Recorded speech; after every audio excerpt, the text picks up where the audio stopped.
And we are live. Welcome to the WAN Show. It's been a spectacular week for tech news this week. If you're into Sony PlayStation 5 and having a kind of alien looking thing in your living room. Yes, my friends, the PlayStation 5 has finally been unveiled, and we've got a bunch of other great tech news for you this week. That's right, Linus. It has been a fantastic week for tech news. If you are not Intel for multiple reasons, if you're not Intel, hit me with it. First of all, Jim Keller is resigned, so that's horrifying for them. That's rough. And also, speaking of horrifying for Intel, there's more security vulnerabilities on their processors. Hey, that's not really horrifying for Intel. That's horrifying for their customers. Get it right. Maybe a little bit of both. We are going to talk about the PlayStation 5, and we're also going to talk about Intel's alleged 5-core CPU. Ooh. That's right, alleged 5-core CPU. This is actually much cooler than it sounds on the surface. This is not just 5 cores stapled together on a CPU. Should we roll the intro? Wow, that was really efficient, like pre-show blitz there. It felt kind of rehearsed. Yeah, it did. Wow. It's almost like we're professionals. Okay, I'm going to do this thing. Or we thing. cannot roll the intro just to add a little bit more of the roughness. Just to make up for it? No, we're doing it. Yeah. We're doing it. Yeah. Okay. No YouTube, apparently. Oh, that's right. I didn't set it public. Well, that would have been too professional.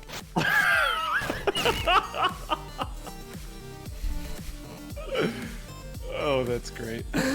Oh, I love that on YouTube there's 2 buttons to go live. 1 button to make the stream not private, and a second button to go live. The show is brought to you today by, oh shoot, I can't remember. Give me one moment, please. Display, Ridge Wallet, and Squarespace. Imagine having so many sponsors you can't remember them all. Is that what you were going to say? Because, wow. I was gonna say, imagine having a button that sets public and live at the same time. Imagine that. Imagine a world where Twitch actually does things better than you do. Oh snap!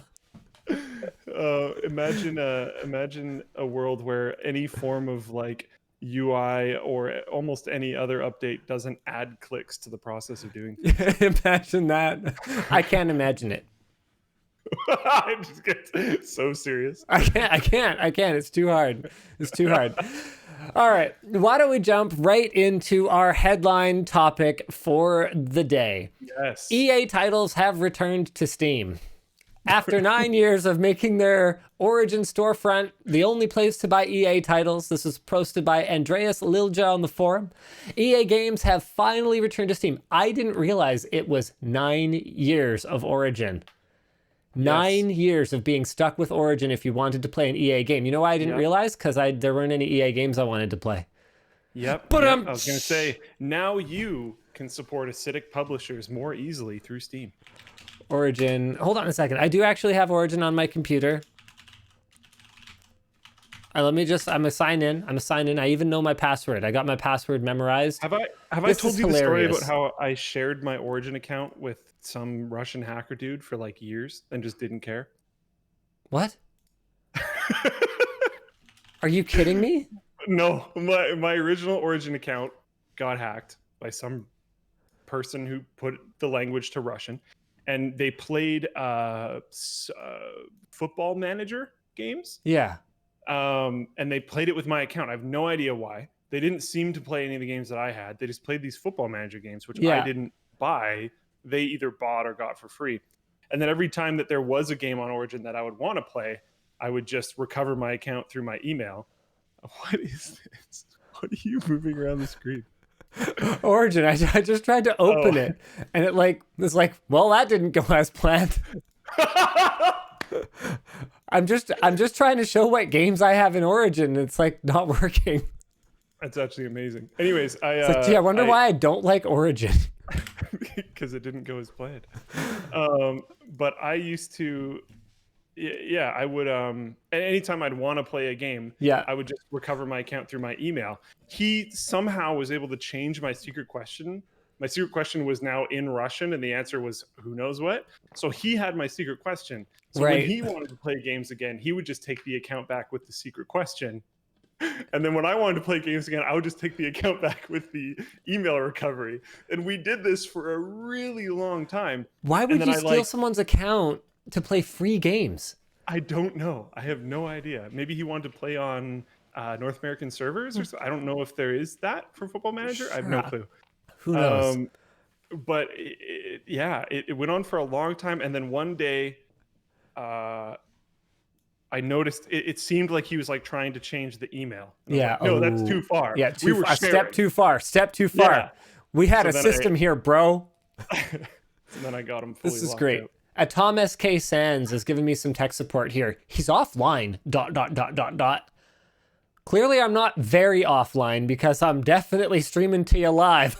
So, just a little offline, you know? We got just a little bit of that offline in the mix to make it interesting. All right, so hold on a second. So this began last week, but a fresh batch of games dropped on the 11th, including the Battlefield series, Star Wars Battlefront series, and this is kind of a big deal. They just released Command & Conquer Remastered Edition. Or excuse me, Remastered Collection.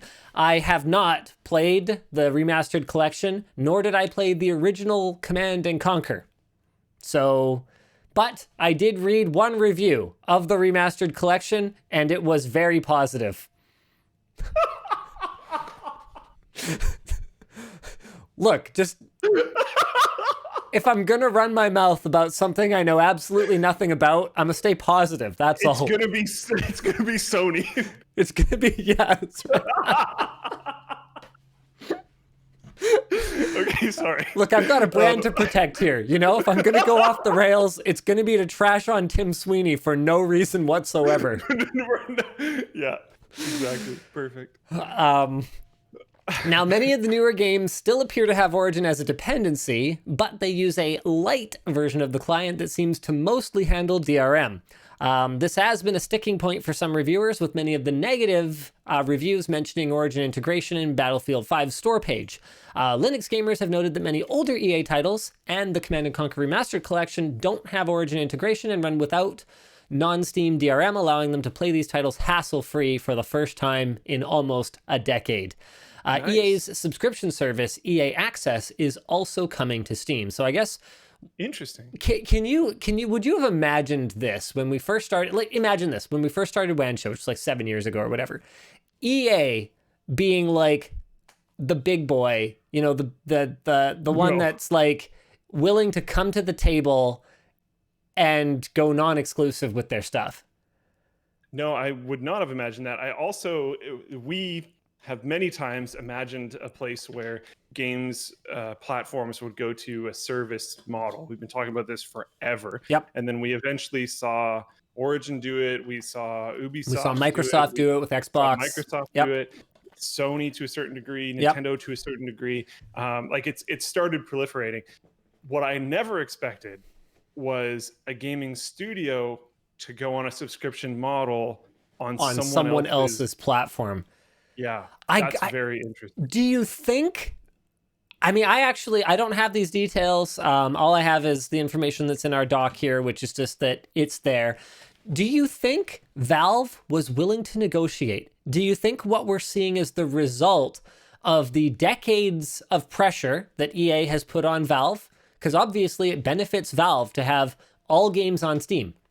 That's Valve's end game, is that every gamer sees Steam as the destination for gaming, whether it's socializing with their friends, buying games, using it to stream their games to their other devices with Steam Link. You know, they're trying to be like the platform for gamers. But VR is another perfect example of how they're trying to position themselves as more of a platform and less of like a storefront. So obviously that's to their benefit. Do you think that this is a result of the pressure EA has put on them withholding their games, which are kind of big deal games last time I checked. As much as I might, mock EA and make fun of them or whatever because I don't play sports games. And I went the last 10 years without really playing games. Otherwise, I probably would have tons of titles in Origin.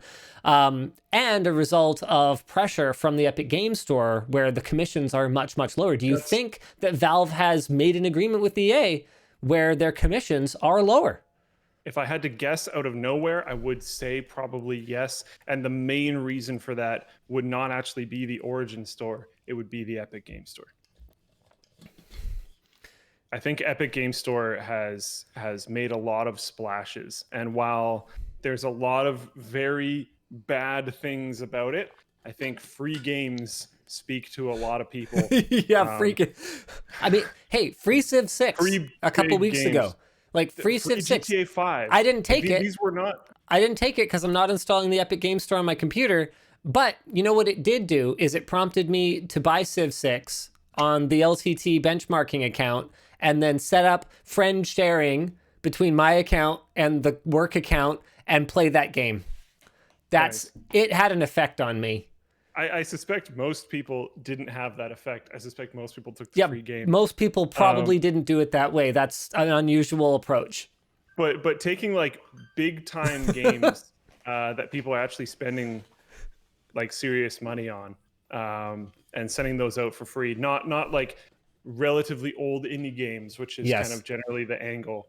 And that was splashy enough when Humble Bundle first started doing it. You start giving away AAA games. It's sort of a big deal. Yeah, for sure. Yeah. PlayStation time? Yeah, we should do that. We should do that. I was just messing with people. It was very funny and I enjoyed it, but we should move on. All right, let's talk about... I was like, wow, that's surprising that was the title. Okay. No, let's talk about PlayStation. So, there's articles everywhere. Verge, Texas, I don't know who posted on the forum, but there's a reveal trailer here. What the hey? We might as well just give it a little watchy watch, shall we? Window capture. I don't know. Let's call this one Chrominator. Chrominating the countryside. All right. I don't want to show too much of this because I don't want to get a takedown, but there you go. It's a thing. This section of it is like, oh yeah, look at this. Yeah, no, PlayStation. The PlayStation. First whole half of the video has nothing to do with anything. Oh wait, there it is. Hey, we did it, Reddit. So there it is.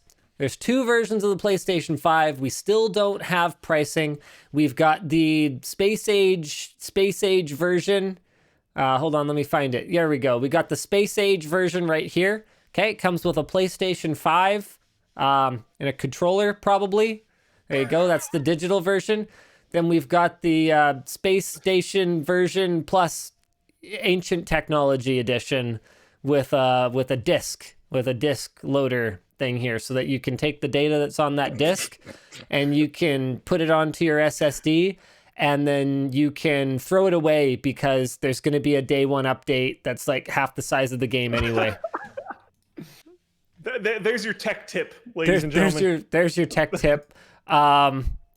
Basically, it's just you got your gaming PC where you download the game, and then you got your gaming PC where you put the disc in and download the game. PlayStation edition. I think you can tell in the what I would probably incorrectly call the design language of the console. Yeah. That they did not want to have that drive in there. It does not. It's literally a wart growing out of the side of the PlayStation 5. Someone was like, nope, we need one with a drive. And they were like, okay, we'll just, there we go. That's good. It's yeah.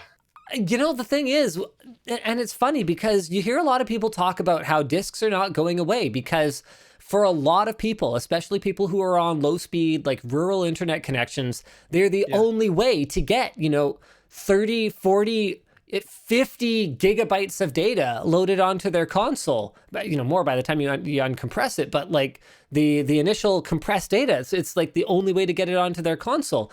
But you look at the way that Sony has designed the PlayStation 5, it's clearly digital first because not only do games like so many. I remember when we first did our launch coverage of the PlayStation 4, and I like put in these games and was immediately greeted by like system updates and game updates. I was like, what is this, a computer?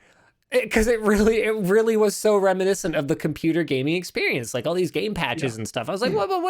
I thought this was a console.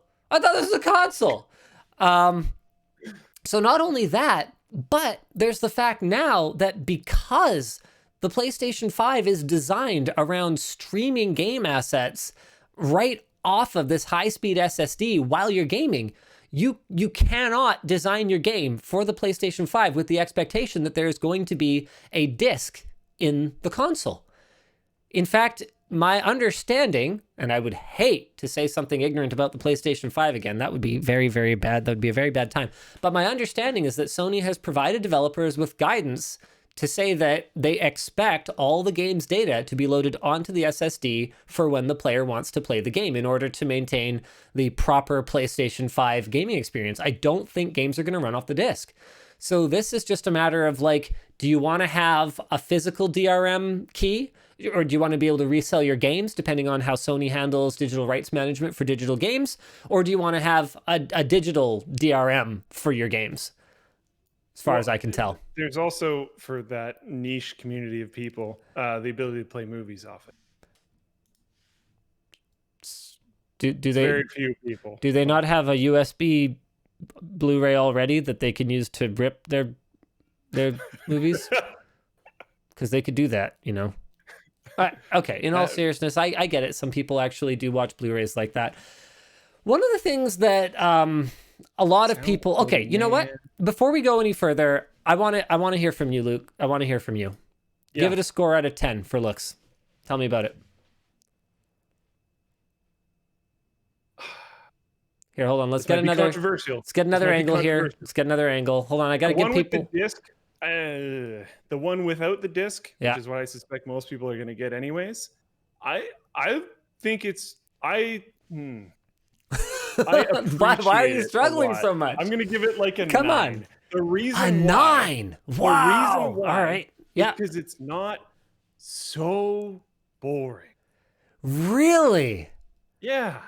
So much stuff comes out and like okay. So look at there's a link in there. Look at the blue link. Reddit user made a handy image comparing PlayStation Xbox offerings. Check that out. Okay. All right. Maybe show that to the stream. All right, I'm on it. Sorry, it's going to take me a little while to resize this here window doodad and majig. There we go. All right, there it is. Yep. All right, tell me about it. It's just look at this. I guess what you're saying is it's not any more ugly than anything else? Yeah, first of all, console I think the PlayStation 4 looked kind of all right. The Xbox One X looked kind of all right. The Xbox 360 looked terrible. The Xbox 360 did not age well. No. It looks like a toy. It looks like a child's toy. The PS3, the non-slim PS3, I always thought was like kind of atrocious. Yeah. But I have been so bored with a lot of design of physical products for a long time now. Okay, that's fair. Like if you look at any phone, they're just all identical. They're all super minimalistic. You look at almost anything else, it's all identical and super minimalistic. And like that's pretty cool. But at a certain point, everything just feels cold. And like this thing is interesting. I don't necessarily think it's the most attractive console I've ever seen. You gave it a 9, dude. But you gave it a 9 out of 10. I'm very happy that they did this. Like if my wife's like, "Hey, rate me out of 10," and I'm like, "Hun, you're a 9." Because I'm basically because you see you can't qualify that. That is not going to go over well. Yeah, but I'm not you can't do that. No, you can't do that. I'm just happy to see it because I want to see more stuff like this. I'll tell her that. I'm going to be like, "You're a 9 because I'm just happy to see it because I want to see more stuff like, like this, You're a 9, hun."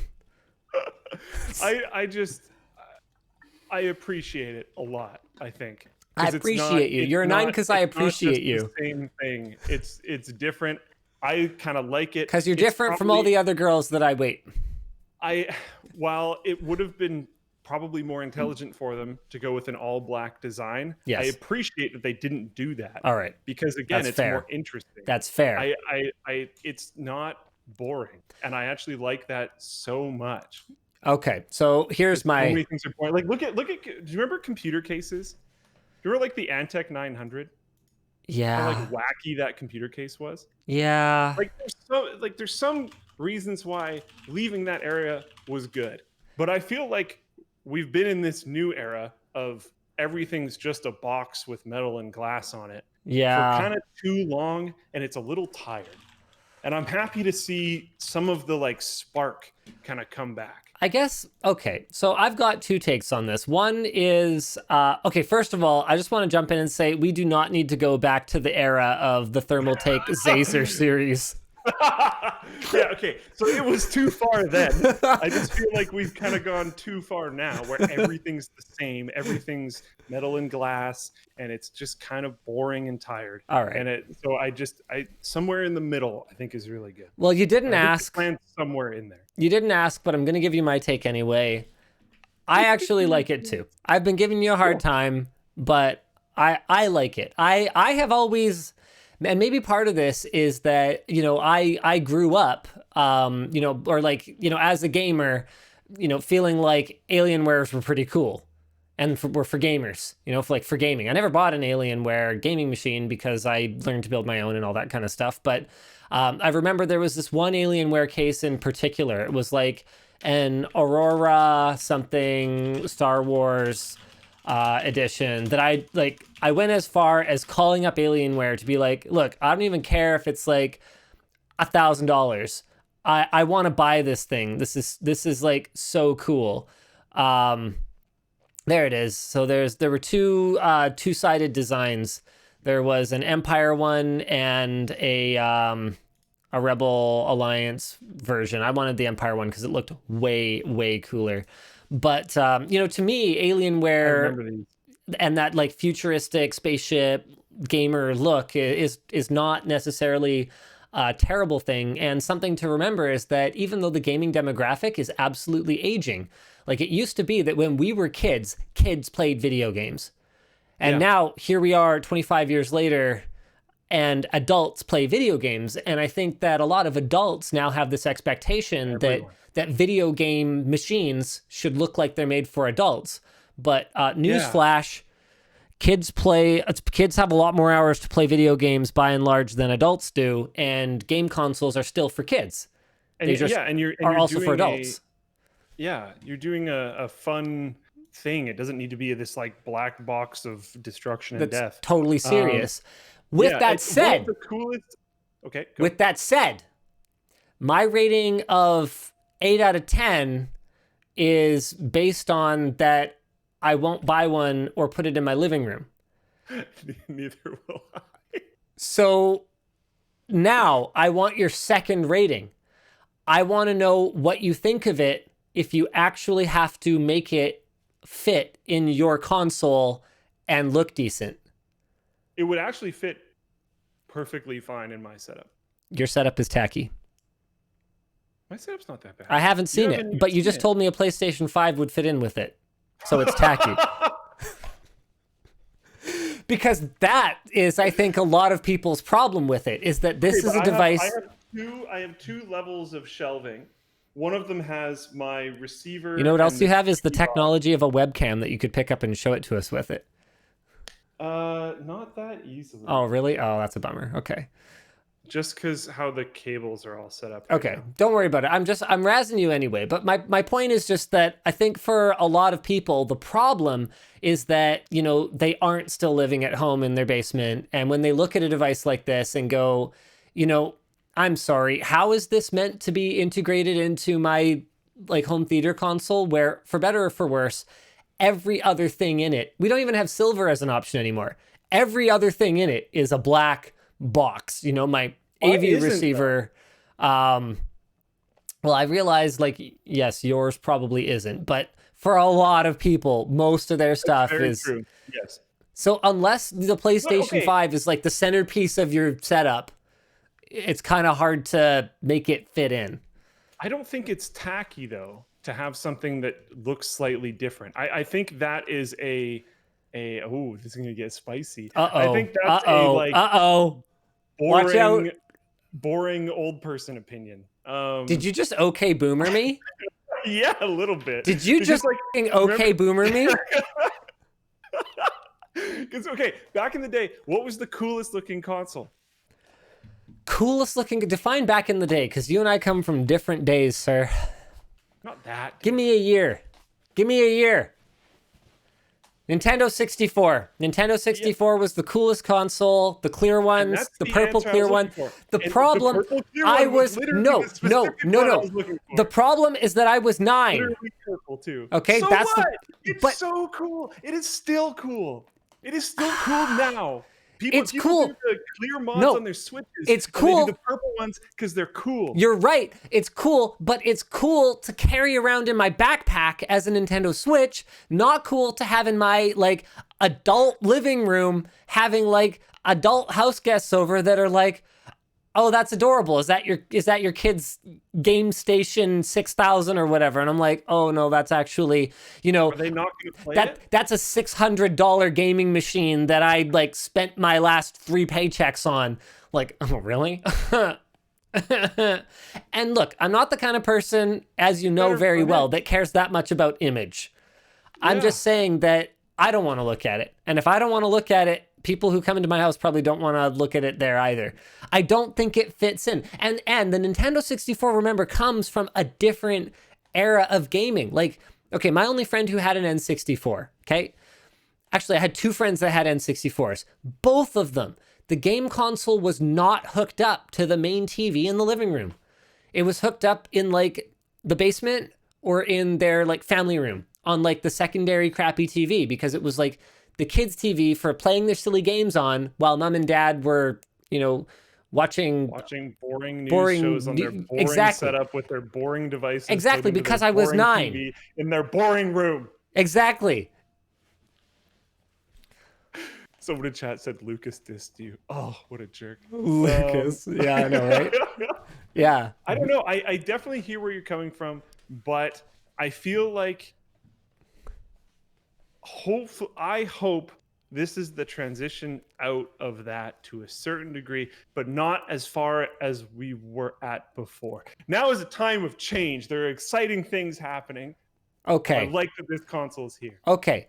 You have a magic genie that can grant you a wish, and for whatever reason, you pick the stupidest wish ever, because obviously the best wish would be to wish for all the superpowers of all the Avengers all combined. But for whatever reason, you ask for the ability to have a magic PlayStation or Xbox that plays all games across all platforms. What a terrible wish. Okay. Look, you're not thinking straight. Okay. All games. Yeah, you're not thinking straight. Okay, so you wish to have a magic Xbox or PlayStation. Okay, and you're allowed to pick what it looks like. Okay, do you pick one that looks like the Xbox Series X or the PlayStation 5? PlayStation 5. Really? Yep. You're stuck with it forever. It plays every game, so there's no reason to ever replace it. You are stuck with it forever. Okay, Series X. That's what I thought. Because I think that's what I thought. Because the white is gonna show wear more. That's the only. Because I'm stuck with it forever. I'm gonna have this thing for 60 years. No. The white is. You have eroded your position, sir. I have the high ground. If this, Obi-Wan usually wins technically from the low ground. He is technically usually he beats. Could you be slightly more nerdy? Lower than him. Please. And Anakin jumps above him. He usually wins from the low ground. Anyways, if it stayed in immaculate condition, I would stick with the PS5. Forever. It is going to, like, the thing about a box is that it's timeless, right? Whereas, like, a space tower is not very timeless. Yeah, and the Saturn V is amazing no matter how not timeless it is. Just because. Did you just compare the PlayStation 5 to the Saturn V rocket? Got the same number in it. Just because something doesn't look like it fits perfectly in the now, it doesn't necessarily mean that it's unattractive. Classics can look cool still, even if they don't fit in with modern things. I'm going to use that with my wife. I think perfect. You're a classic. Weathered.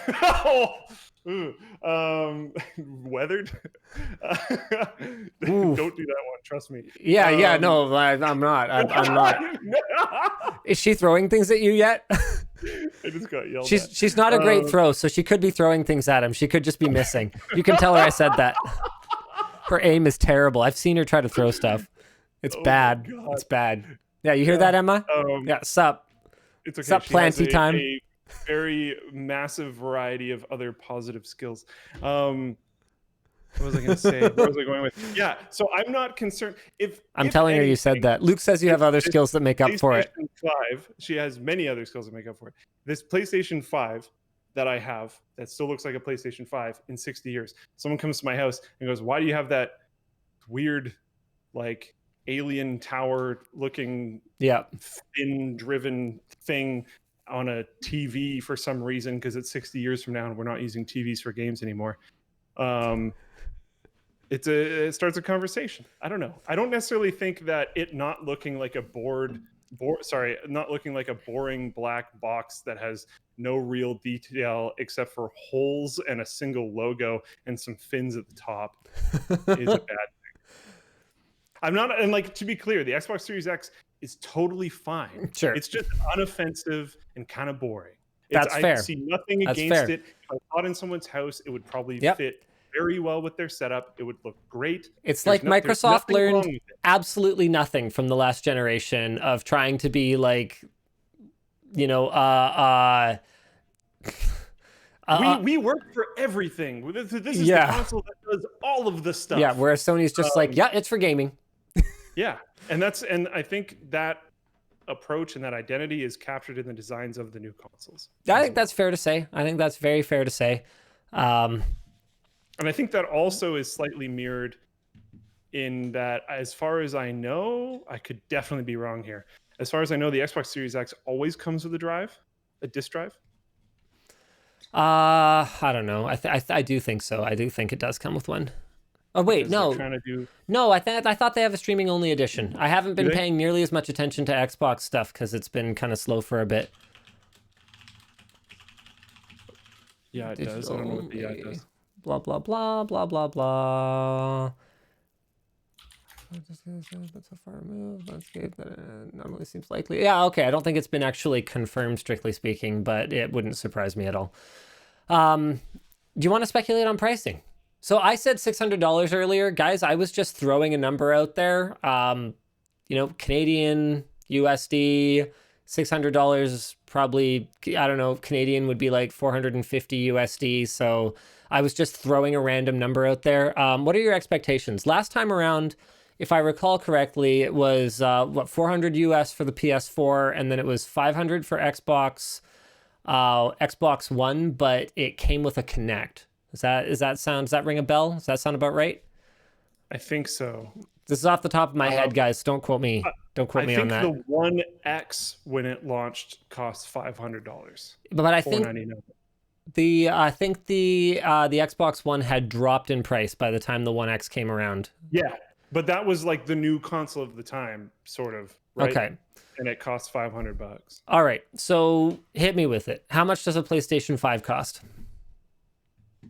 I'm kind of expecting between $500 and $600. Like one of those two or $550. I think this is going to be a pretty expensive console launch. And like, sure, inflation, whatever, but like I think the price tag is going to be relatively high.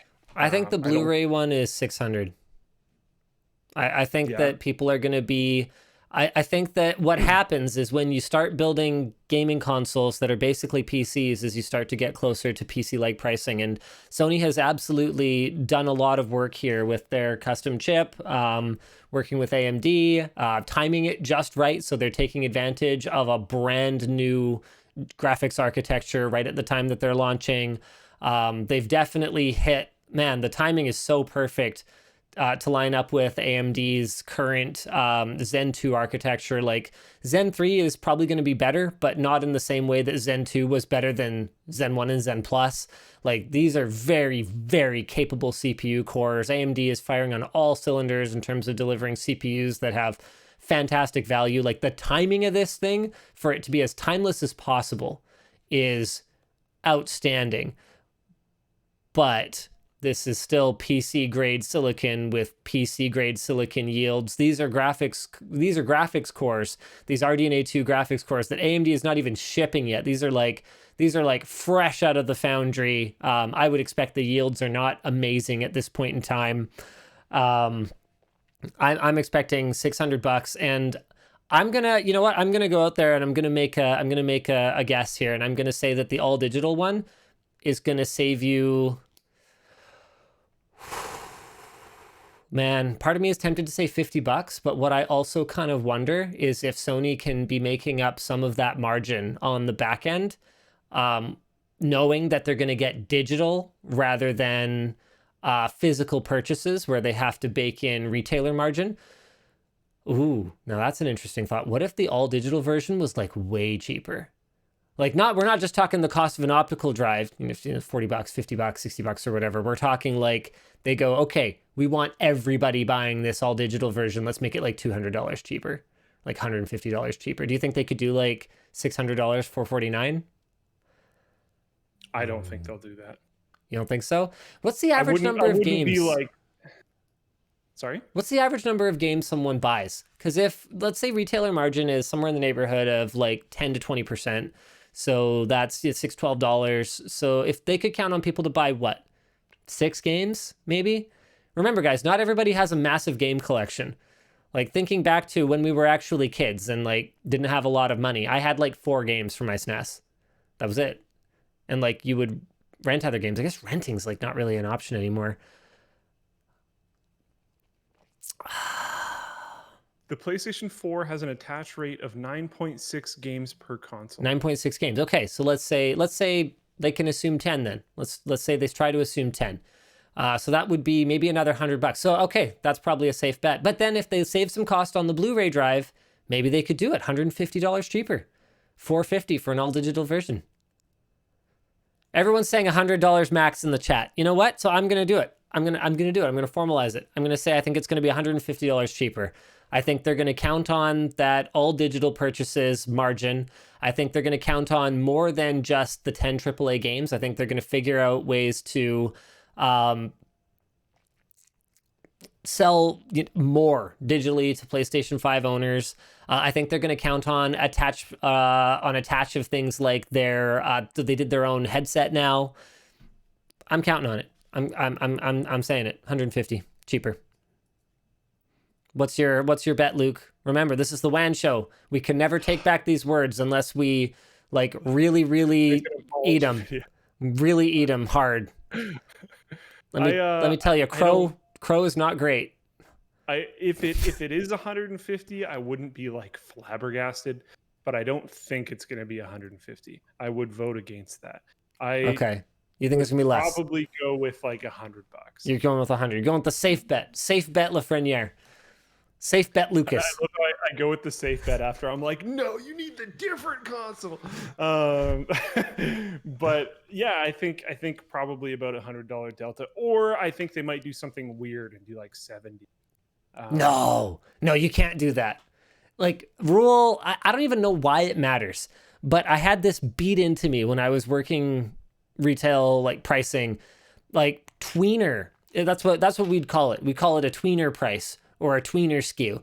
And I remember one of the classic examples of this was I was talking to my boss about this. This was pretty early in my tenure as a product manager, and I was like, "Hey, why are 640 was like a weird hard drive capacity as a tweener capacity? I was like, why are 640 terabyte or gigabyte drives? Excuse me, terabyte. Why are 640 gigabyte drives so unpopular?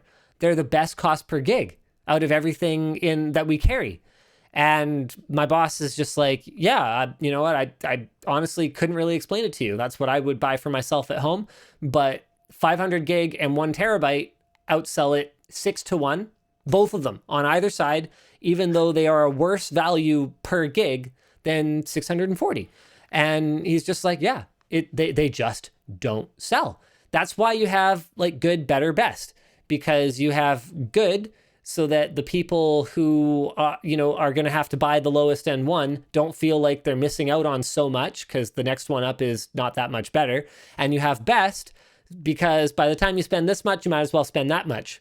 That's how a product stack works. I don't make the rules. So there's no way that they would do like a $70 difference. I'll bet my beard on it. You're already betting your beard on shirt sales. You can't bet your beard on that. LTGstore.com. Dang it, you sound like my bank. What? Well, you can't give this for collateral. You've already got it on that. That's funny. And you're almost certainly right. I just felt like they might do that as a play to like make it that weird thing that they don't want people purchasing. I think it's pretty clear in the design language they're not focusing on that one. Yeah, I think so too. And that is like the reason why if they did do a $150 delta, I'm not going to be flabbergasted. Yeah, because it could be that play to like push it away and make it seem weird and odd.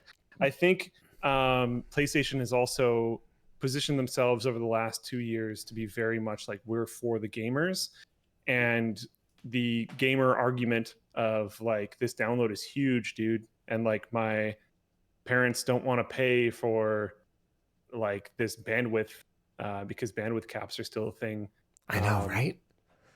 I think that is a valid argument. So there will be people that want to get the disk drive version, totally, that are probably going to be kids. So that's why I'm leaning away from the 150. If I want to be spicy, maybe I'll just go on the other edge of the probably correct answer and go with 50. I said 600 was my price for the full fat version of the console, right? I think so. You've mentioned 600. I think I said 600 and 450. So one of the reasons that I'm pretty confident in 600 is because looking at how Sony has designed this ecosystem to be used, instead of having like, instead of accepting a compromise on performance, right, and allowing assets to be streamed off a disk, for example, they're saying no. Just like a computer, you have to run everything off of the internal drive of the machine. In fact, on a computer, you don't have to do that. You can run it off an external SSD or whatever. But they built in this storage, this storage upgradability. And to me, I don't think that they would get up there on stage and talk about installing an M.2 NVMe SSD, which by the time the PlayStation 5 launches will probably be, like, in order to hit the performance target that Sony has for it, is probably going to be something like a Samsung 980 Pro. Like that, maybe a 980 Evo. We're going to have to see. This is going to be Samsung's first Gen 4 SSDs, and I think Ryzen has a controller coming later this year that could possibly also meet the requirement. These are not going to be cheap SSDs. These are not going to be value consumer SSDs where you go on Amazon or whatever, you get your WD Blue or whatever. You're not going to be installing just any SSD in this thing. And so for Sony to go on stage and talk about the upgrade path for this machine with a straight face and point at a device that is going to probably start at $250+, I don't expect this to be like a $400 console. We've got a lot of people in the chat saying, yeah, $400. I don't buy it. No, I don't buy it. I think I'm going to place myself, and I'm not very confident in this because I think it's going to be $100 delta, but just for the fun of it, I think I'm going to place myself at $599 and $549. Really? Okay. All right. I'm going to say $599 and, oh man, am I stuck with this? All right. $449 for the all digital version. I did say $150 delta. I'm really having second thoughts. I really want to say 500 and 600 now, but I guess, yeah, I'm stuck with it. You know what else I'm stuck with? 600 is a very reasonable, probably the most like normal kind of assumption, but I'm sticking with 599, 549. I'm stuck with this message from our sponsor, Displate. Displate makes artwork things out of metal. You put them on your wall and it makes your wall more pretty, and it's easy to mount as a magnet. They've got over 800,000 different arts spanning a bunch of different styles and influences, and they require no holes in the wall, and they're easily replaceable. They plant a tree for every disc plate sold, and we even have our own line of disc plates with like me on it and stuff. There's prettier ones too, don't worry. So head to our link below and use code LTT to save 15%. Sponsor 2, Ridge Wallet. Stop carrying around pointless items in your pocket, like receipts, old hotel room keys, or spent gift cards. Ridge Wallet helps you carry less by making it so you can't carry more. That's right, my friends. They use 2 metal plates and bind them together with a strong elastic band, and you just slip your cards in there and it keeps everything tightly together, but still accessible. They're RFID blocking, they have a lifetime guarantee, and they're available in aluminum, carbon fiber, and titanium. They don't just sell wallets, they have battery banks, bags, smartphone covers, and more, and they make a great Father's Day gift. Holy crap, I forgot again. I said the same thing last week. I can't believe it. It's coming up June 21st. Don't forget Father's Day. All the fathers up in your life, just be like, "Sup, daddy?" Use offer code Linus to save 10% on everything at ridge.com/Linus. The show is also brought to you by Squarespace. Build it beautiful. I'm not allowed to say that. Squarespace gives you the tools that you need. That's an old slogan. It gives you the tools you need to build and grow your online presence. They are one of our oldest sponsors, and you know what? I don't think I have ever seen a complaint about them. And that is about as strong an endorsement as I can give, because people find ways to complain about just about anything. If you need to build a website, Squarespace has got you covered. They've got a ton of templates spanning a large variety of categories. So if you need a website for your vlog or your wedding or your business or whatever, Squarespace, they'll get you taken care of. You can go get a domain quickly through Squarespace if you need one, or you can port over an existing one you already own. Don't take my word for it. Try it out. 14-day free trial, and you can get 10% off your first purchase if you head to squarespace.com/WAN. Just use offer code WAN up in there. All right, for those of you who want to talk PC stuff instead of PlayStation 5, I'm sorry, we're going to talk more PlayStation 5 now. I think we have another... no, I'm kidding. What's another up? thing to go over, man. Which one? The beard versus clean t-shirts. Oh, lordy. Oh, yeah, and we have... The sale is ending Sunday night at midnight. Oh, that's true. LTTstore.com. Also, we have stealth hoodies back in stock in all sizes, so there's basically no reason to not head over to LTTstore.com and treat yourself to a, there you go, to a stealth hoodie and then a beard or a clean t-shirt. This is a limited time t-shirt. We're not going to have them forever. Oh, hey, look at that. We've got like a nice, cool little like redesign on the website up in there. Oh, the underwear's cut off. There you go. There's the underwear. I had Nick change the default picture. It used to be like one of the really cringy ones of me strutting my stuff in my underwear. And see, now I've made all of you guys look at that. Very sorry. But yeah, we changed it to just the bag of underwear. I like the banana one. Oh, the banana one's a classic. That was James, right? Really funny. James, he's quite a character. You know, he tried to call me from the bathroom today, and I knew he was in the bathroom because he walked right through a meeting and was like, "I'm gonna go pee." And I was like, "Okay, you go do that." And then we were kind of like joking about it after he walked through. He's like, "Well, he's peeing now," and my phone starts ringing. It's like, dude, I know you're in the bathroom right now. You're right there. Why are you calling me from the bathroom? It's just, you know, there's like social contracts, right? You know, you don't call people from the bathroom. Okay, Luke, tell me something. Yeah. Are you a urinal talker? Not when I can help it. Not when you can help it. Okay, so there have been calls that I've had where I have gone to the bathroom during the call. You've gone to the bathroom. I just mute the phone while I'm doing stuff. Okay, when I said urinal talker though, I actually meant talking, not being on the phone. Oh, I will like toggle the mute. I will stop processes, toggle the mute. I mean IRL, sir. Toggle the mute again. Oh, yeah. You're a urinal talker. Yeah. So it doesn't bother you that you make people like me extremely uncomfortable. But have I talked to you that way? Maybe. I'm not sure. I'm actually not sure. I don't know that that's ever actually come up between us. We'd have to have attended like a sports ball game together or something like that. You know, somewhere where you kind of can't avoid that you're all standing in front of a big trough. Okay, so if it's that type of thing, I thought you meant like, yeah, no, you did say urinal. That was pretty specific. I did say like urinal. You talk through the door in a bathroom.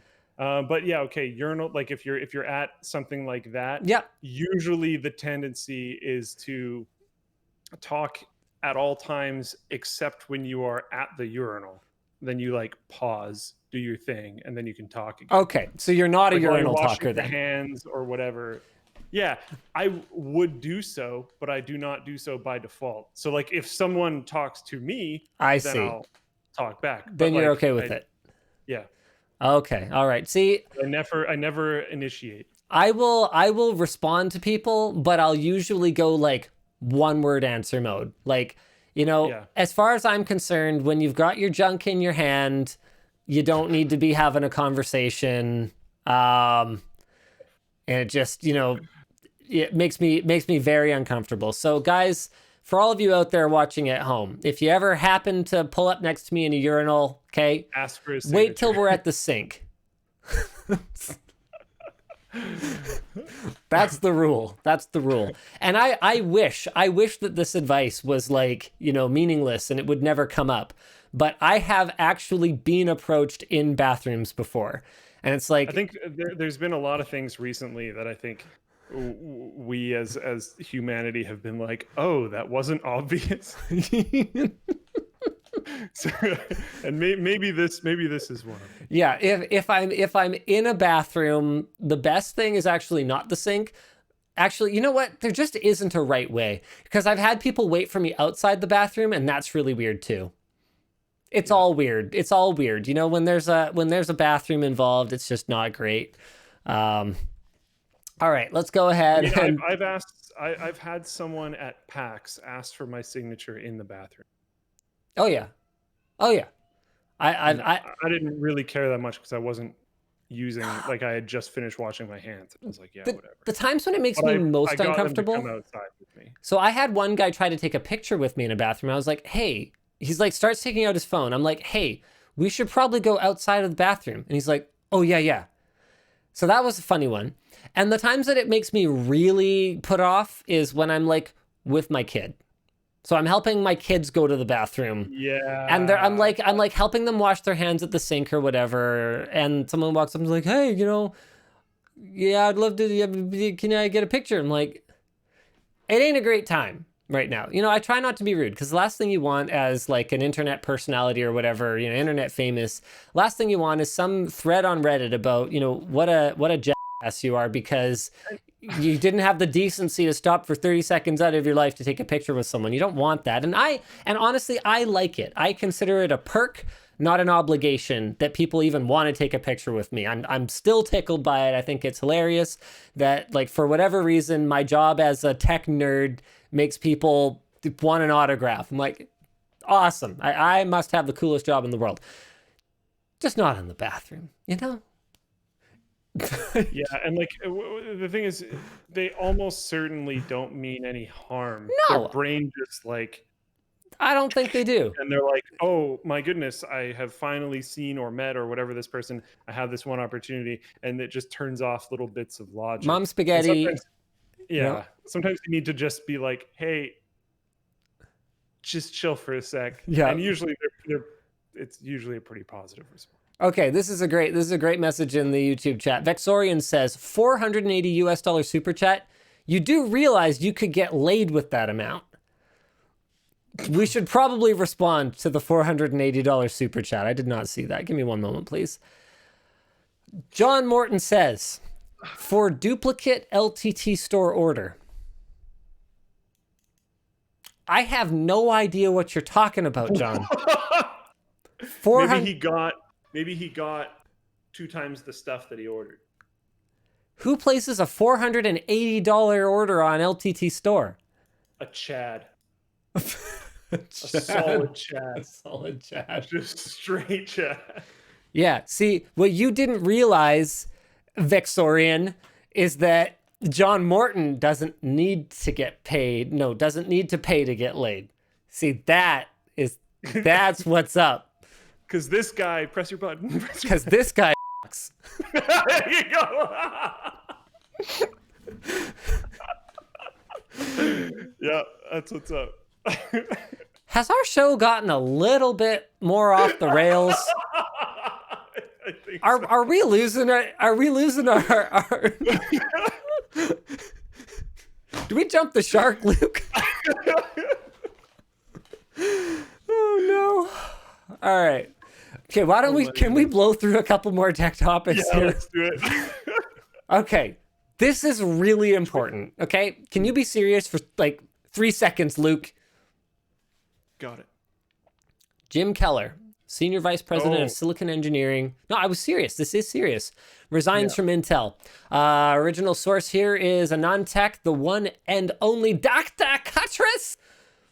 I'm saying his name like that from now on. Ian, that's how I'm saying your name from now on. Okay, first time I met Ian. Man, what did he oh man, what did I say? It's like, hey, you're, because I was like a complete nobody at the time. It was great. I forget what I called him, but it was like Mr. Cuttress or like, it was like Ian or something, or like, anyway, I was like, hey, I love your articles, because I've been an avid AnonTech reader since I was like a teenager, since Anand actually worked there, Anyway, Ian, great guy. Love all the OG writers there. Ryan Smith, Ian Cuttress, Gary Key. I basically learned technology from these guys. Ian and, Dr. Cuttress. Dr. Cuttress! And Ryan Smith are both still there. Gary Key is at ASUS. He's amazing. Great guy. Anand, nobody's heard from since he went to work at Apple, but whatever, presumably he's still doing amazing things anyway. Anyway, I meet him and he corrects me. He corrects me on his name. He's like, it's Dr. Cuttress, before he like shakes my hand. And I was just like, I love you immediately, because that is an alpha move. And I respect that, because you don't know me from Adam. And you know what? If you're gonna make a first impression, hey, it's pompous AF, but I love it. I love it, and I respect it. I respect it. If you're going to go to school for that long, then you might as well be called Doctor. Thank you very much. Anyway, so the article is from Dr. Cuttress, who, by the way, since then, he and I have had, good, late night ramen chats, and he's the kind of person that is like a Wendell from Level 1 Techs, where that's, where the tech support goes to get tech support. He's extraordinarily knowledgeable. Every name you just listed out, all three of these people, this is what I miss about doing shows.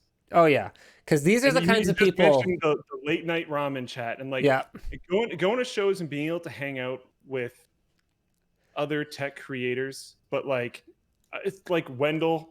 I have spent there was one Computex where Wendell and I hung out like the whole time. Yeah, like the whole, and it was great. And it like, he's just such, all of these guys, but in this example, I'm talking about Wendell, but all of these guys are just such an intense wealth of knowledge and experience in this realm. And like talking with Wendell that much over that Computex was so helpful in a bunch of ways. That Computex was super productive for me in ways that I did not expect in any way. Just in life. Because I think I got a lot better at doing my job because I was able to talk to him about a huge variety of things, and he was just so open and friendly and sharing with all of his. Those guys are all super great. And nothing against their writing or video creation skills, but all of them are better in person. The experience is totally different, and they're better in person. Like, you can learn more talking to someone like Dr. Cuttress for half an hour than you would sitting and reading articles written by him for 4 hours, because being able to have that interactive back and forth is just, it's invaluable. Anyway, Dr. Cuttress wrote up an article here, and basically kind of outlines some of the things that Jim Keller has done over the years. So he was hired by Intel 2 years ago as Senior Vice President of Intel's Silicon Engineering Group. And this is after coming from Tesla, who, didn't they have their electronics in their cars described as basically space age by another auto manufacturer not that long ago? Tesla, AMD, where he worked on the Athlon 64, minor project, small project, just a blip in AMD's history. Apple, Oh yeah, didn't Apple have a big string of silicon successes shortly after that? Oh, yes, they did. AMD again worked on Ryzen. And PA Semiconductor, which I'm not actually familiar with what he did there, but basically, to be clear, it's not like Jim Keller like single-handedly designs a CPU. It doesn't work that way. They're far more complicated than that these days. But from an interview that he actually posted, and you guys should just go check this out. The article is over on Nuntech. He released just an excerpt from it talking about how he kind of went into Intel with his job being to kind of be a fixer. All that we know right now is that Intel has made some changes. They have reshuffled a little bit. They seem to have known enough about the timing of this that they were able to have these changes ready, and that he has resigned effective immediately for personal reasons, but that he will remain on as sort of an advisor for the next 6 months or something like that. At Apple, he worked on A4 and A5. At Tesla, their custom silicon for self-driving. So one of the reasons that I was 100% sure, let's say 98% sure, that Intel was going to come back with, with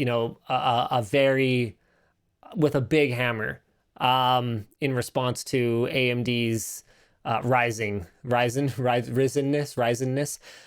was that I knew that Jim Keller was over there doing his thing. He's been there for 2 years. And actually, his most recent stint at AMD wasn't much longer than that. Let me just have a quick look here. 1999, 2012 returned to AMD and left again in 2015. Actually, only there for a few years. So maybe we're going to see some fruits of that. I don't know. Maybe it wasn't working out. The thing about when someone resigns for personal reasons with no further details, that you really don't know what exactly happened. But it's clear to me that this is sort of a bummer, because anyone who likes high performance technology wants Jim Keller working on cool stuff all the time, pretty much. And if nothing else, helping out the teams that are working on cool stuff all the time. Hopefully whatever's going on, he's not sick or, has a, horrible family situation that he's going with. So, all the best for Jim, and, hopefully everyone at Intel can pick things up and keep the ship moving forward, and it's all good, and we get faster CPUs, from a consumer standpoint. And that's what we want, right? We want a competitive AMD, absolutely, to keep Intel honest, and we want a competitive Intel to keep AMD keeping honest. Because the thing is, guys, a lot of you, I think, watching might not remember this, but AMD's image of the more consumer friendly, guys, a lot of that has been crafted over a period of time when AMD wasn't that competitive. And Dr. Sue seems to be doing a great job of keeping their eyes on the prize, keeping her team focused on continuing to deliver the best possible consumer value, regardless of what they have to deliver. But it's not like AMD has never been guilty of resting on their laurels as a company, current leadership notwithstanding. So yeah, we want competition, and hopefully we're still going to have it. But that's something that was very noteworthy and that we felt like we should highlight on the WAN show today. What else we got for today? Oh, the 5-core CPU. Talk through this one. I just want to add one quick thing. Yeah. He said he's stepping out for personal reasons. I hope he's doing okay. Yeah, I did say that. I hope his health is good. Okay, yeah. I did say that. And family's good. Hopefully the family's good. We want everything to be all good. All right. We want him healthy and working on the coolest stuff and having a good life and all that. Absolutely. Okay, sorry, moving forward. All right, Intel's 5-core CPU. This was posted by Perina on the forum, and this is actually cooler than it sounds. So this is a hybrid. Vulnerabilities will be on this one. Well, just chill. Just chill, Luke. Just chill. So this is a hybrid x86 platform, codename Lakefield, and it's got one big CPU with 4 smaller CPU cores plus a bunch of graphics. It's got a low standby mode power consumption of just 2.5 watts, and is intended to be used in always connected laptops like the Galaxy Book S, ThinkPad X1 Fold, and Surface Book Neo. There's 64 execution units in the GPU. That's the same amount as an Ice Lake processor, but clocked lower. The chip uses 3D stacking. So there's a 10 nanometer die for the core stacked on top of a 22 nanometer die for the IO. So that's a cheaper way to do IO. A 7-watt TDP. And what's cool about this is that according to Intel anyway, she's a real efficient one, and this could be their serious crack at finally breaking through the barrier of competing with ARM that they have been struggling with for so long. I mean, Atom, way back in the day, was supposed to be their low power answer. Silvermont or whatever it was called. I can't, man, what was it? Was it called Silvermont? I can't remember. They also had, dang, all the code names. It's been so long since they've made a serious play at this. The branding of Intel Atom. I wonder what this one's going to be branded as. I don't know. There's a newsroom link that has a little bit more specs and information. Core processor with Intel hybrid technology. Wow, that's terrible. I hope that's not what it ends up being called. Yeah, me they're going to be i5s and i3s with hybrid technology. Yeah, okay. That either tells us that this isn't actually that revolutionary or that Intel is bad at branding, either of which could be true. Yeah. See, like this is just to jump back to my PlayStation argument. Remember the awesome branding that was Skull Trail, and remember how much that branding has been not utilized? Yeah, I know, right? That like type of branding, like that stuff is cool. I don't want to keep going with like Intel R Core TM processors with Intel R hybrid technology. Blah, blah, blah, blah, blah. Like, oh my goodness. Yawn. I'm still pretty jazzed for these things. So base clock 1.4, boost 3.0, course threads 5. So it's got these, it's actually very similar to the approach that you've seen taken in things like Snapdragon processors. So it's called big little. The big is small and the little is big.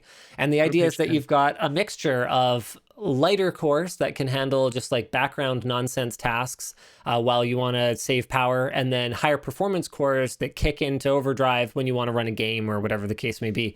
And it's something that we haven't seen in an x86 processor so far, and I'm pretty excited to see what can come out of it, because standby power of 2.5 watts, that's not a lot of power for CPU and GPU. Did you check out page 10? I don't know if I made it that far. Got both of the processors laid out there with their processor numbers and. I did. Yes, okay, yeah, I did. I had that one on stream for a little bit. Cool, good. Ryzen 3000 XT specs and launch date confirmed by Amazon, apparently. This is posted on videocards.com. Amazon confirmed the specifications of the 3600 XT, featuring 6 cores and 12 threads with a boost clock up to 4.5 gigahertz. That is lower than the previously speculated 4.7, so we can't expect quite the performance uplift that Luke and I were talking about during our discussion when these were leaked. But the clock speed of 4.7 has been confirmed for the Ryzen 9 3900 XT, so that thing should absolutely scream. It's going to be a fast boy. What do you think of the leaked RTX 3080 cooler? Have you seen this yet? Have you heard about this? No. Where? Oh, here it is. I have not seen this. It's something. Yeah, it's something. Oh my. Yeah.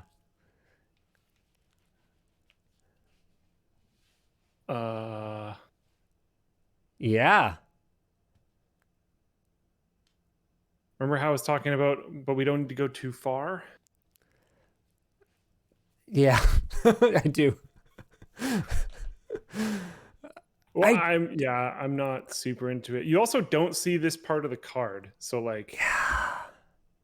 Unless you are mounting it vertically, but that's like such a small percentage of people. You know, for me, the thing is, I'm still kind of struggling to get it here.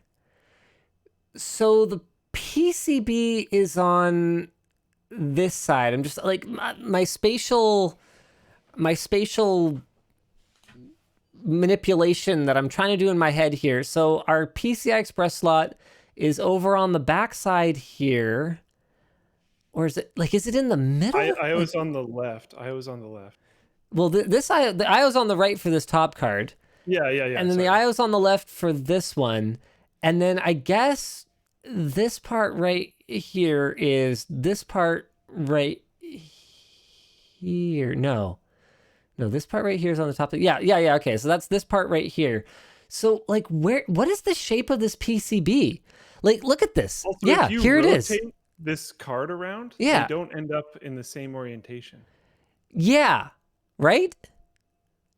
So yeah, we're looking at opposite sides of the card. I think I finally managed to do this. So if we take this one and we flip it over like this way, it will be oriented the same way as that one. Okay, there we go. So that means that, why can't I see the... Okay, so the PCB is here. So this is the back of the card. Here we go. Now we are looking at the top of the card as it would be installed in your system. And here we're looking at it from the bottom. So you're going to have this fan right here kind of blowing through this heatsink array right here, which presumably has like heat pipes running through it. Yep, here we go. So there's heat pipes running through the cooler here. And then this one over here is just blowing like down over the GPU, I guess. So I'm assuming... Oh man, see, the shape of the PCB is so weird. Because it's like here. You see that? So there's like a cutout. Very odd. It's really weird. I don't understand why they felt the need to do this. That's what I'll say. Yeah. It just seems unnecessary. It's like engineering a solution to a problem that nobody had. So is there two stacked fans, or is there one really tall fan? No, there's two fans, one blowing up onto the GPU here where the PCB is, and one at the back blowing straight through the card where there is no PCB, because the PCB is shaped like a square at the bottom, and then it goes up and then cuts in and then goes down. So the PCB is shaped like a ribbon, you know, with like the cutout shape. This sounds so unnecessarily difficult to manufacture. Yeah. But then remember too, this is just going to be Founders Edition in all likelihood. So the vast majority of the cards out there are going to be manufactured a more conventional way. This is clearly NVIDIA making a statement. What I don't really understand is, why don't they just like, you know, do RGB or whatever like everybody else does? Like, like why? Like why? With that said, I do think that from a cooling standpoint, this is going to be very effective. So having heat pipes carrying heat away from the GPU over to a fan that's blowing right through a heatsink fin array where it has unobstructed airflow above it, right? Because the CPU socket's up there, but you've got case airflow coming in from the front. This thing could be way better cooled than previous graphics cards. Like, the thing you guys got to understand is that graphics cards have a lot of like metal on them, but part of the reason they need so much metal in their heat sinks is that when you have a fan that's just like kind of squeezed in there like that, it is moving almost no airflow unless the RPM ramps way up. Like, you would be shocked at how small of a heatsink you have to strap to your graphics card with a more conventional fan arrangement to cool it adequately. Like, if you just move all of the slots under the GPU and just like put a little tiny, like an Intel stock heatsink on it, most graphics cards would probably run with it. Maybe not quite an Intel stock heatsink, maybe an AMD stock heatsink, like a decent stock heatsink. A push-pull setup on a stock graphics card is wacky. It's not push-pull. Pretty cool way. It's not push-pull. No, it's just push. As far as I can tell, the one on the bottom is kind of like blowing up into the heatsink fin and then kind of scattering the air around it, kind of more like what we see traditionally now. And the other one is blowing through a fin, like a fin stack. It's bizarre. It's bizarre either way. Oh, I see. Okay, yeah, I totally missed that part. Isn't it hard to wrap your look at? Yes. Right? Isn't it? Okay. Yeah. Ugh. Super weird. Super weird. I got a question here. Shodan says, Too Mad when? So Too Mad at least has shipping confirmation of the case at this point. EVGA has stepped up to provide the case for the Too Mad collab build. As for the rest of them, we have reached out to pretty much everyone else that we would need for a pretty banging setup. and we're just waiting to hear back, waiting on shipment, and we're going to figure out sort of what that video looks like, because right now I don't know, and we'll cross that bridge when we get to it. All right, is there anything else that we promised to cover today? I don't think we promised to cover anything else today. One thing is get 2FA on every account you have for everything, including Nintendo, as there has been a whole bunch of Nintendo accounts that have been hacked. Okay. Like in the hundreds of thousands. Also, maybe the Twitch thing. No, we still got a fair bit of stuff, because we got to talk about the new Intel security vulnerability. I don't know if we're gonna go through all of Anthony's notes here. That's oh boy, that's a lot of notes. But there's another one targeting the software guard extension. Wait, is this not even the one I read about earlier this week? You gotta be kidding me. There's two in here. Oh, I knew about crosstalk. Okay, never mind. Yeah, maybe it's the same thing. So they both involve side channel attacks on the secure enclave portion, which is bad, because like when attacks are targeting your secure enclave, that's bad. They can steal large chunks of SGX protected data of an attacker's choice. Oops, including cryptographic keys. That's bad. That's by bad. The way. This part of it, SGX, which he's currently talking about, there's apparently microcode coming for this. Apparently it was released on Tuesday, and they expect it will reach customers in the coming weeks. So that's kind of being solved. Crosstalk, however, doesn't seem like it's going to be entirely solved. There's going to be bits of vulnerabilities left due to the intensity of the performance hits of locking down those potential vulnerabilities. But I'm assuming that's going to be made at least somewhat intelligently, so the things that they are leaving vulnerable are not as big of a deal. Let's hope. I don't know. Yeah. Let's hope. And there was one other one that we really had to talk about today, and that is, Twitch enforcing DMCA on like music finally. I guess I don't really have that much to say about this. Duh. Yep. Yeah, that was gonna happen. It seems so weird to me for so long how it was being handled, and I guess a few companies or something. I don't know all the details on this, but someone clued in. I believe a few companies came together and worked on a system where they could file proper DMCA's on like the right way, and Twitch has responded the way that they have to. Yep. And that's about it. So right now they are basically issuing strikes and pulling down content that has copyrighted music in it. And I believe they're even talking about, don't quote me on this one, but I believe they're even working on a system for live broadcasts as well, which could affect my Beat Saber streams. Gosh darn it. That makes sense. Yeah, would definitely affect my Beat Saber streams. But like, guys, this was a matter of time, and it's kind of shocking to me how insulated the Twitch community has been from the way that like music copyright works. Like, this is something that we had to learn many years ago on the YouTube platform. Not because YouTube is like bad guys and they're mean and why can't I put Soulja Boy music in my video? Aside from that, I wouldn't want to. Tell them. Yeah, this this is more just that it's amazing that they got away with it for so long. And I saw just like some of the most asinine things on Twitter. Like, I saw this one streamer that's like, well, like, I have my Spotify account, so like I pay for the music. I'm like, really? Like, you think you have a commercial license for what does Spotify cost? I don't have a Spotify account. Spotify $5 premium price. Give me a sec here. Give me a sec. You think Taylor Swift is gonna give you a license to make money off her music for $9.99 Canadian a month? That's pretty expensive. Okay. I don't think so. So yeah, there's a lot of people asking these questions. Finally, well, how do I get properly licensed music? And the answer is money. We've had to go through that whole process because I don't know if you guys remember this, but like way back in the day, we didn't have music. And we started putting music right around the time I think we did the first Scrapyard Wars, actually. And it wasn't on every video at that time, but that's why the first Scrapyard Wars has all that music from the YouTube library. And we used a lot of music from the YouTube library or like royalty-free tracks that we would download and buy. But there's problems with that.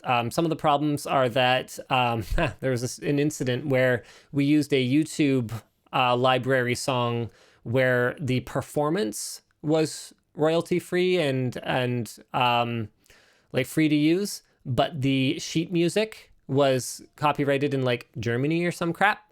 So you can run into issues where, you know, because copyright law is so fragmented worldwide, there can be claims that you had no way of knowing were coming and you thought you had a proper license to use the music. One of the reasons we stopped using just like rando individually downloaded songs is that there's no proper way to manage it. Like the digital rights management is not very good. So in some cases you'd have to deal with just like false takedown flags. And you're just kind of like, yeah, there needs to be a better way. So there's libraries that are integrated with services like YouTube, like Warner Chappell. I think we're using APM and another one now. We don't use Warner Chappell anymore, but the problem, so that way none of our stuff gets accidentally flagged. We've got these extensive libraries. Monster Cat is another really good one. That one actually does cost like $5 a month or something like that for a license where you can use the music commercially. But it's not as much variety on Monster Cat as some of these other services. So yeah, we end up paying literally thousands of dollars for subscription fees for these services in order to have music that we can play in our videos for you guys. It's kind of crazy how much the game changes once you reach a certain scale. And honestly, this is one of those areas of copyright and like digital media licensing that I think needs a huge wake up call for the present day. Because I remember a situation where we wanted to make a channel super fun, parodying a Top Gun scene, the volleyball scene. And we wanted to license the actual Kenny Loggins song, Playing with the Boys, for the video. And not... I was about to sing it, but I think that's even a problem. Yeah. Not only could we not get it for a reasonable price, like the price was going to be more than we could ever hope to make through AdSense or a corporate sponsor on the video, which we didn't even have because it was just a silly video we really wanted to make. Not only that, but they were going to require us, even at that price, to take it down after a year because there was no perpetual license for that kind of a song. And I looked at it and I went, well, then you guys just lost the business, right? You lost the customer because I cannot afford that. And so I think what has to happen, and I don't know how to enact any kind of change in the way that this music is licensed, but what has to happen as the enforcement gets better and as platforms have to start enforcing that you can't just have like some chill beats playing, even if you have an audience of one on Twitch or whatever, is there has to be reasonable licensing costs that starting out creators can actually afford, or you're going to end up in the situation where only established content creators like us who can afford to write 1,000 or multiple thousands of dollars check can achieve these decent production values. And yeah, there's always going to be workarounds, but like, why are we creating this barrier to entry? Don't you want to get paid for your music library? Why not just have a sliding scale? And I'm not asking for something perfect right out of the gate. You know, maybe something as simple as if you have under 10,000 subscribers, you can apply to use it for very cheap. But then once you grow, the expectation is that you've grown very accustomed to this wonderful service and you're able to contribute more to their bottom line and you can pay more. Like something like a scale where, okay, you cross 10,000 subscribers, now you've got to pay $500 a month. You cross 100,000 subscribers, now you've got to pay, $1,000 a month. You cross 1 million subscribers, now it's, well, hey, you're playing, big time now. It's time to pony up. It's $2,000 a month or whatever the case may be, because that's what this stuff ultimately costs. But they're just putting people in a position where they can't enter the game, and I think it sucks. I think it's lame, and I think there's a way to do it better. It's just not really my business. and I don't really know anybody in that business, so I have no way of sort of presenting the problem for smaller creators as we've experienced it over the years.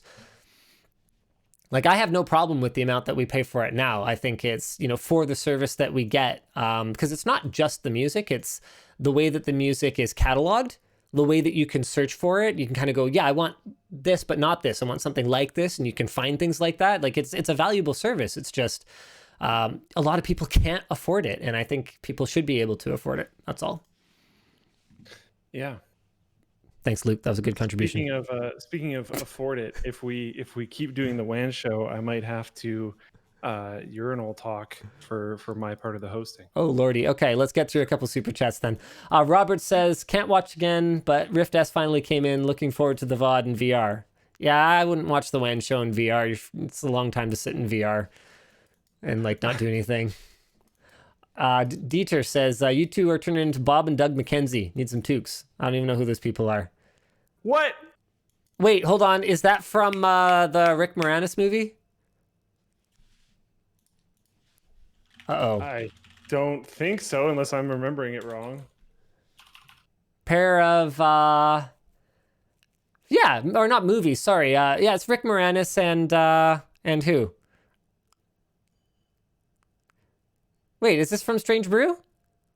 This is Great White North. This sketch is where which like was A introduced comes on from and stuff, is it not? Hold on. Dave Thomas and Rick Moranis. Although created originally as filler, the duo became pop culture phenomenon. The characters were revived for an animated series. Bob and Doug. Hold on. What does Strange Brew have to do with any of this? They rode the crest of a fad that produced one comedy album, The Great White North, and a movie, Strange Brew. Yeah. Okay. Yeah. No, okay. So I did know who you were talking about, but I was a little hazy on the details there. Okay, we've just got time for a couple super chats. Luke needs to pee. So Michael Breach says it's 2020. What house guests? Fair point. What else we got here? Fan to DRR says good stream. Thumbs up. Hey, thanks. Maximilian Ebner says, can we please get the Swacket back? I really need one. I asked Nick. He said no. So if you want it back, then you'll have to tweet at Nick, whatever his Nick LMG on Twitter. LMG, yeah. Tom Cigar says, Garth Brooks, the evidence is overwhelming. Tell us where you buried the bodies. What? This is like a meme or something, because it's not the first time someone has super chatted that. That is like a weird thing to spend money to tell someone. Logan Coleman says, I've been waiting to build a Plex server for a while. I feel like it's the perfect time with everyone being stuck at home, but I'm having a hard time with specs. Would you be up for a video or a series on Plex server builds? Basically, with Plex, it's like, unless you're trying to do something really weird, like for whatever reason, closed captioning, or this was a while back, maybe they fixed it by now, but closed captioning was like single threaded only, so you needed like really high performance to close caption on like 4K UHD content. Unless you're trying to do like something that's a kind of an edge case, you don't actually, need that much power. Like you can run a Plex server off of like an NVIDIA Shield Pro or whatever. Yeah. Jack says, last podcast I asked you for a PC game for my girlfriend to play. You recommended Breath of the Wild. While a great game, it isn't exactly a PC game. Any other suggestions? Love your content, and thanks for all your work. All right, Luke, can we do better? Can we do better than our non-PC game recommendation? All right. How about this? Okay? Mario Kart DS. It's an excellent game. It's a great way to kill some time on the can. You're going to have to dig up a DS or DS Lite. Sorry, what's that?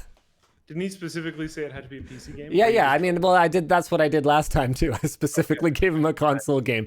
And look at my financial incentive to keep answering this question wrong, because this time he gave me $20 more to get a real recommendation. So the longer I can string this out, we do one WAN show every week. Hold on a second. Let me just do some business calculations for y'all. So that's 52 WAN shows a year times $20. That's the easiest $1,000 I ever made in a year. Okay. Just not answering someone's question.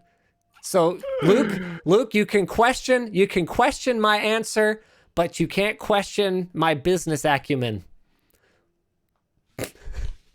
Fair. Very fair. Yeah. All right. So something that I would. Can I make a recommendation without having played the game yet? Ooh, that's risky. That's like pre-ordering, but like someone else's money. That just basically makes you a dick. I have purchased the game. I've been excited for this game for probably a couple years. Not like, see ya, oh my Prajan. goodness, I can't wait. But excited for like a couple of years. But then I heard it was going to come out to the Switch, so I waited for it. And it's been waiting forever, and it's finally out on Switch. But it is out on PC. Okay, what is it? It's out on Nintendo Switch, Apple Arcade, and PC. It's called What the Golf. But you haven't played it. I haven't played it, but it's gotta be amazing. Okay, so hold on a second. Can we find? Dang it! It's a. All of these are like Nintendo Switch trailers, which Nintendo's gonna go demonetize the WAN show over. Right. What the Golf PC. Okay, let's see if we can pull up some What the Golf PC. Apparently, this channel is called Defunct Games, but I don't know if this game is actually defunct. Company, I believe that's the company. Is that the company? I think they made it. No, this says review. Oh. No. Defunct Games reviews What the Golf by Triband. Triband, yeah, okay. So. Yeah, okay. So moving furniture or stick. It looks pretty weird. Slime ball. It looks pretty weird. I don't know what I'm looking at here. Man, okay, you're gonna have to give me a little bit more detail about what your girlfriend wants to play, okay? So I mean, anytime anyone asks for it, like, hey, can you give me a suggestion on a computer? Like, I don't know what you need. You might need to send something into space, or you might need to play Doom. Like like there needs to be a lot more information. What I like about What the Golf is it's very theoretically it's very light. It's funny. It's not way too overly serious. Here's a trailer that you can watch. I don't remember Jack's message from last week, so I don't know if they've already played Overcooked, because Overcooked is freaking awesome. Overcooked is that's it for sure. Did we suggest Lovers in a Dangerous Space Time? Because we've played a little bit of that. That was fun. These are co-op games though, isn't it? Like, is he looking for a game to play with her, or wait, is Bomb Squad on PC? Bomb Squad's a blast. This is another co-op game. Yeah. Oh wait, is he looking for games to play with her, or is he looking for games for her to play by herself? I actually don't know.